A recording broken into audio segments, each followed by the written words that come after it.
ಈಗ ನಾವು ಇವತ್ತು ಕರೆದಿರೋಂಥ ಪತ್ರಿಕಾಗೋಷ್ಠಿಯ ಉದ್ದೇಶವೇನೆಂದರೆ, ಭಾರತಕ್ಕೆ ಸ್ವತಂತ್ರ ಬಂದು 75 ವರ್ಷ ಕಳೀತಾ ಬರ್ತಾ ಇದೆ. ಭಾರತಕ್ಕೆ ಸಂವಿಧಾನ ಅರ್ಪಣೆಯಾಗಿ ಸುಮಾರು 74 ವರ್ಷ ಕಳೀತಾ ಬರ್ತಾ ಇದೆ. ಇಷ್ಟಿದ್ರೂ ಸಹ ಭಾರತದ ಸಂವಿಧಾನದ ಅಡಿಯಲ್ಲಿ ಕಾನೂನು ಚೌಕಟ್ಟಿನಲ್ಲಿ ಕೆಲಸ ಮಾಡ್ತಾ ಇರ್ತಕ್ಕಂಥ ಪೊಲೀಸ್ ಇಲಾಖೆ ಅಂತ ಏನಿದೆಯೋ, ಈ ಇಲಾಖೆ ವತಿಯಿಂದ ಸರಿಯಾಗಿ ಕೆಲಸ ನಿಭಾಯಿಸ್ತಾ ಇಲ್ಲ ಅಂತ ನಮ್ಗೆ ಅನಿಸುತ್ತದೆ. ಯಾಕೆ ನಾವು ಈ ಮಾತು ಹೇಳ್ತಾ ಇದ್ದೀವಿ ಅಂದರೆ, ಈಗಾಗಲೇ ನಮ್ಮ ಕರ್ನಾಟಕ ರಾಜ್ಯದಲ್ಲಿ ಕರೀಂಲಾಲ್ ತೆರಿಗೆ ಹಗರಣ ಇರ್ಬೋದು, IMB ಹಗರಣ ಇರ್ಬೋದು, ಹಲವಾರು ಹಗರಣಗಳು ಒಂದಲ್ಲ ಒಂದು ನಡೀತಾನೆ ಬರ್ತಾ ಇದೆ. ಇದರ ಮಧ್ಯದಲ್ಲೇ ನಮ್ಮ ಕರ್ನಾಟಕ ರಾಜ್ಯದಲ್ಲಿ ಜನರನ್ನು ವಂಚಿಸಿ ನಾನು ಈ ಕೈಯಲ್ಲಿ ಇಟ್ಕೊಂಡಿರುವಂಥ ಈ ವ್ಯಕ್ತಿ ಅಶ್ವಿನ್ ರಾವ್ ಅಂತೇಳಿ,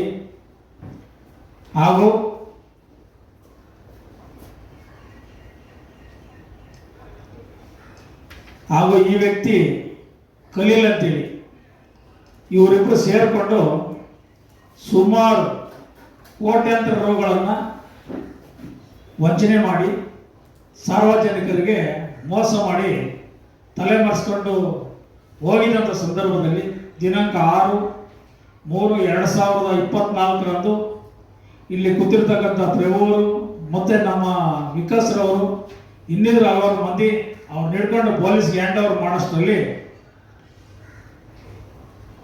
ಅವ್ರ ಜೊತೆಯಲ್ಲೇ ಇದ್ಕೊಂಡು ಅಶ್ವಿನ್ ರವರು ಅವರಿಗೆ ನಾನು ನಿಮಗೆ ಕಾಸು ಕೊಟ್ಬಿಡ್ತೀನಿ ಅಂತೇಳಿ ಸುಮಾರು 40 ಕೋಟಿಗಳ ಚೆಕ್ಗಳನ್ನು ನೀಡಿ, ನಂತರ ಈ ಚೆಕ್ ಕೊಟ್ಟಿದ್ದೀನಲ್ಲ ಏನಾದರೂ ಮಾಡಿ ನಾನು ತಪ್ಪಿಸ್ಕೋಬೇಕಂತ ಹೇಳ್ಬಿಟ್ಟು ಅವ್ರ ಜೊತೆಯಲ್ಲೇ ಇದ್ಕೊಂಡೆ ಕಂಟ್ರೋಲ್ ರೂಮ್ ಫೋನ್ ಮಾಡಿ ಪೊಲೀಸರನ್ನು ಕರೆಸ್ಕೊಂಡು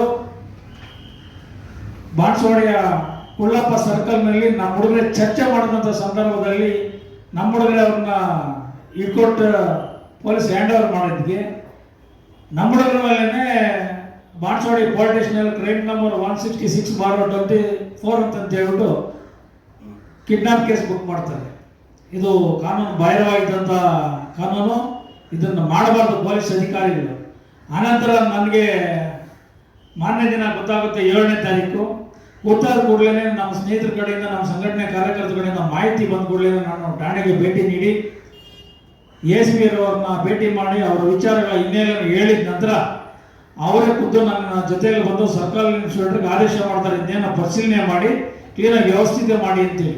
ನಂತರ ಅವರು ಕೆಳಮಟ್ಟದ ಅಧಿಕಾರಿಗಳಿಗೆ ಸರ್ಕಲ್ ಇನ್ಸ್ಪೆಕ್ಟರ್ ಹೇಳಿದ ನಂತರ ನಾನು 7 ಜನಗಳನ್ನು ಪೊಲೀಸ್ ಸ್ಟೇಷನಿಂದ ಬಿಡಿಸ್ಕೊಂಡು ಬಂದ ನಂತರ ಪೊಲೀಸರು ಹೇಳ್ತಿದ್ದಾರೆ, ಸರ್ ಏನು ನಾವು ಕರೆದಾಗ ಬರಕ್ಕೆ ಹೇಳಿದ್ರೆ ಸರಿ ಸರ್ ಕಳಿಸ್ತೀವಿ ಅಂತ ಹೇಳಿದ್ವಿ.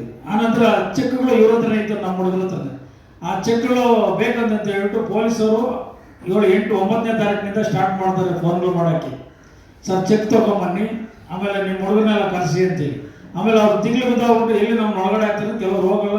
ಅನಂತರ ಪ್ರಭು ಮತ್ತು ಆಮೇಲೆ ನಮ್ಮ ವಿಕಾಸ್ ಇನ್ನೊಂದಿಬ್ಬರು ಪೊಲೀಸ್ ಸ್ಟೇಷನ್ಗೆ ಭೇಟಿ ಮಾಡ್ತಾರೆ. ಹೋಗಿ ಬರೋದು ಇವ್ರು ನಾನು 2 ದಿನ ಪೊಲೀಸ್ ಸ್ಟೇಷನಲ್ಲಿ ಇಟ್ಕೊತಾರೆ, ಬೆಳಗ್ಗೆಯಿಂದ ಸಾಯಂಕಾಲ ಇಟ್ಕೊಂಡು. ಆಮೇಲೆ ಮಾರನೇ ದಿನ ಆಮೇಲೆ ಚೆಕ್ಗಳು ಯಾರ ಹತ್ರ ಇರ್ತದೆ ಆಮೇಲೆ ನನಗೆ ಕೊಡ್ತಾರೆ, ನಾನು ತಗೊಂಡು ಪೊಲೀಸ್ ಸ್ಟೇಷನ್ಗೆ ಹ್ಯಾಂಡ್ ಓವರ್ ಮಾಡ್ತೀನಿ. ಆ ಪೊಲೀಸ್ ಸ್ಟೇಷನ್ಗೆ ಹ್ಯಾಂಡ್ ಓವರ್ ಮಾಡೋಕ್ಕೆ ಮುಂಚೆಗಡೆ ನಾನು ಈ ಒಂದು ಹಗರಣದ ವಿಚಾರದಲ್ಲಿ ಕರ್ನಾಟಕ ರಾಜ್ಯ ಸರ್ಕಾರದ ಗೃಹ ಮಂತ್ರಿಗಳಾದಂಥ ಪರಮೇಶ್ವರ್ ಅವರಿಗೆ, DGP ರವರಿಗೆ, ಕಮಿಷನರ್ಗೆ, DCPಗೆ, ಸಂಬಂಧಪಟ್ಟ ಕೆಲವು ಅಧಿಕಾರಿಗಳಿಗೆ ಚೆಕ್ ಮುಖಾಂತರ ಮತ್ತು ದೂರಿನ ಮುಖಾಂತರ ಒಂದು ನಮ್ಮ ಸಂಘಟನೆ ಪರವಾಗಿ ನಾನು ರವಾನೆ ಮಾಡಿ, ನಂತರ ನಾನು 3-4 ಗಂಟೆಗೆ ಸ್ಟೇಷನ್ಗೆ ಹೋಗಿ ಚೆಕ್ಗಳನ್ನ ಪೊಲೀಸ್ ಅಧಿಕಾರಿಗೆ ಹ್ಯಾಂಡ್ ಓವರ್ ಮಾಡ್ತೀನಿ. ಹ್ಯಾಂಡ್ ಓವರ್ ಮಾಡಿದ ನಂತರ ತಿರ್ಗಾ ಪ್ರಭು ಆರೋಪಿ ಸ್ಥಾನದಲ್ಲಿದ್ದಾನೆ ಅಂತ ಹೇಳ್ಬಿಟ್ಟು ಅವ್ರ ಜೊತೆಯಲ್ಲಿ ಇದ್ದಾರೆ ಅಂತೇಳಿ ಪ್ರಭುಗೆ ಹಿಂಸೆ ಕೊಡ್ತಾ ಇರ್ತಾರೆ. ಪ್ರಭು ಜೊತೆಯಲ್ಲಿ ಇದ್ದಂಥ ನಲ್ಲೂರು, ಆಂಧ್ರ ಪ್ರದೇಶದ ನಲ್ಲೂರವರು ಅವ್ರು ಹಿಡ್ಕೊಂಬರಕ ಮತ್ತು ಕರ್ಕೊಂಬನ್ನಿ ಅಂತ ಹೋಗೋಂಥ ಸಂದರ್ಭದಲ್ಲಿ ಆಕ್ಸಿಡೆಂಟ್ ಆಗಿ ಕಾಲು ಅಪಾಯ ಆಗುತ್ತೆ. ಇದಕ್ಕೆಲ್ಲನೂ ಏನು ಕಾರಣ ಅಂದರೆ, ಈ ಅಶ್ವಿನ್ ರಾವ್ ಮತ್ತು ಇವರು ಖಲೀಲು ಮತ್ತು ತಮಿಳುನಾಡಿನ ಜಯರಾಜ್ ಇವರು 3 ಜನ ಸೇರಿಕೊಂಡು ಮೊದಲು ನಲ್ಲೂರಲ್ಲಿ ಒಂದು ಬಿಸ್ನೆಸ್ ಮಾಡೋಕ್ಕೆ ಸ್ಟಾರ್ಟ್ ಮಾಡ್ತಾರೆ. ಅದು ಏನಂದರೆ, ನೀವು 2 ಲಕ್ಷ ಸ್ಟಾರ್ಟಿಂಗ್ ಕಟ್ಟಿದ್ರೆ ನಿಮ್ಗೆ 2 ತಿಂಗಳಲ್ಲಿ 20 ಲಕ್ಷ ಕೊಡ್ತೀವಿ. 20 ಲಕ್ಷ ಕೊಟ್ಟರೆ 2 ತಿಂಗಳಲ್ಲಿ 1 ಕೋಟಿ ಕೊಡ್ತೀವಿ ಅಂತೇಳಿ ಸುಳ್ಳು ಆಶ್ವಾಸನೆ ಕೊಡ್ತಾರೆ. ಈ ಸುಳ್ಳು ಆಶ್ವಾಸನೆ ಕೊಡುವಂಥ ಸಂದರ್ಭದಲ್ಲಿ ಅವ್ರು ಬೇಕಾದನ್ನು 4-5 ಜನ ಅಲ್ಲೇ ರೆಡಿ ಮಾಡಿಕೊಂಡು ಈ ಒಂದು ಪ್ಲ್ಯಾನನ್ನು ಮಾಡ್ತಾ ಇರ್ತಾರೆ. ಆಮೇಲೆ ಒಬ್ಬರು 2 ಲಕ್ಷ ಕಟ್ಟಾದ್ಮೇಲೆ ಒಂದು 2 ತಿಂಗಳಲ್ಲಿ 20 ಲಕ್ಷ ಒಬ್ಬರು ಕೊಟ್ಟುಬಿಡ್ತಾರೆ. ಆಮೇಲೆ ಆ 20 ಲಕ್ಷ ತಗೊಂಡಂಥ ಪ್ರಜೆ ಏನು ಮಾಡ್ತಾನೆ ಅಂದರೆ ಎಲ್ಲ ಕಡೆ ಹೋಗಿ ಅಪಪ್ರಚಾರ ಮಾಡ್ತಾನೆ. ನೋಡಿ, ನಾನು 2 ಕೊಟ್ಟಿದ್ದು 20 ಲಕ್ಷ ಬಂತು, ನೀವು ಕಟ್ಟಿ ಅಂತೇಳಿ ಇಂಥ ಆಗಾರಗಳನ್ನು ಸುಮಾರು ಒಂದು 500ರಿಂದ 600 ಜನಗಳ ಹತ್ರ ದುಡ್ಡು ಕಟ್ಸ್ಕೊಂಡು ಸುಮಾರು ಕೋಟ್ಯಾಂತರ ರೂಪಾಯಿ ವಂಚನೆ ಮಾಡ್ತಾರೆ. ಮೊದಲನೇ ಬಾರಿಗೆ ಆಂಧ್ರ ಪ್ರದೇಶ ನೆಲ್ಲೂರು ಪಟ್ಟಣದಲ್ಲಿ. ನಂತರ ಇದೇ ಒಂದು ಚಾಲ್ತಿಯನ್ನು ಮುಂದುವರಿಸ್ಕೊಂಡು ಪಾಂಡಿಚೇರಿಗೆ ಹೋಗ್ತಾರೆ. ಪಾಂಡಿಚೇರಿಯಲ್ಲಿ ಸಹ ಇದೇ ಕೆಲಸ ಮಾಡ್ತಾರೆ. ನಂತರ ಒಂದು ತಮಿಳುನಾಡಿಗೆ ಬರ್ತಾರೆ. ತಮಿಳುನಾಡಲ್ಲಿ ಸಹ ಇದೇ ಕೆಲಸ ಮಾಡ್ತಾರೆ. ತಮಿಳುನಾಡಿನ ನಂತರ ಗೋವಾಗೆ ಹೋಗ್ತಾರೆ. ಗೋವಾದಲ್ಲಿ ಸಹ ಇದೇ ಕೆಲಸನ ಮುಂದುವರಿಸ್ತಾರೆ. ನಂತರ ಕರ್ನಾಟಕ ಜಂಪ್ ಮಾಡಿದ್ದಾರೆ. ಕರ್ನಾಟಕದಲ್ಲಿನೂ ನೋಡಿ, ಕಾಲು ಮುರ್ಕೊಂಡಿರುವಂಥ ಪ್ರಭುವರು, ವಿಕಾಸ್ರವರು ಸುಮಾರು ಜನ ಮರಳಾಗಿ ಹಣ ಕೊಟ್ಟು ಅವ್ರಿಗೆಲ್ಲ ವಂಚನೆ ಮಾಡಿರ್ತಾರೆ.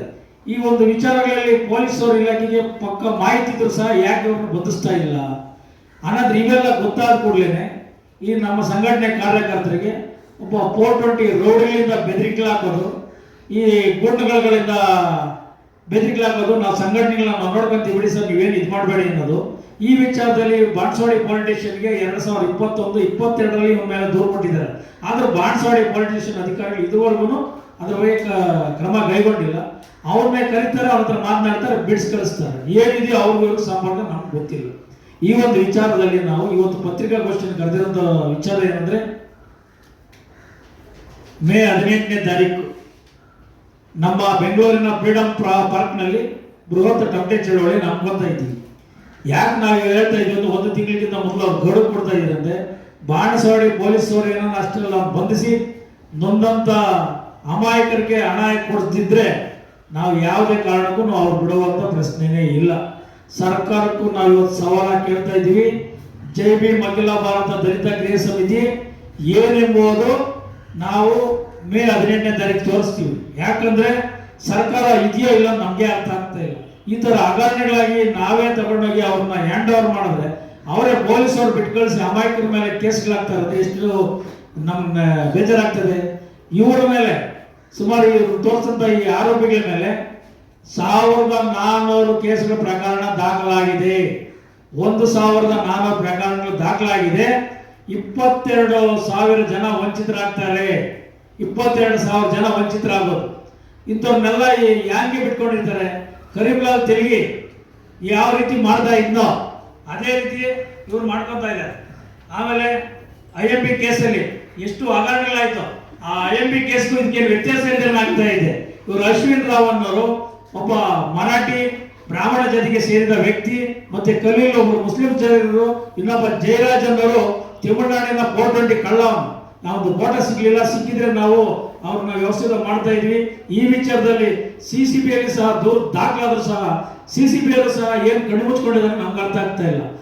ಕೆಲವೊಂದು ವಿಚಾರಗಳನ್ನ ಇಂಟೆಲಿಜೆನ್ಸ್ ಇಂದ ಮಾಹಿತಿ ಇರ್ತದೆ ಪೊಲೀಸ್ ಇಲಾಖೆಗೆ. ಪೊಲೀಸ್ ಇಲಾಖೆಯಲ್ಲಿ CCB ಇರ್ತದೆ, COD ಇರ್ತದೆ, ಇಲ್ಲಿ ಸುಮಾರು ಒಂದು 6ರಿಂದ 7 ಇಲಾಖೆ ಇದೆ. ಯಾಕೆ ಇವ್ರನ್ನೆಲ್ಲ ಬಿಟ್ಕೊಂಡಿದ್ದಾರೆ ಅಂತ ನಮ್ಗೆ ಅರ್ಥ ಆಗ್ತಾ ಇಲ್ಲ.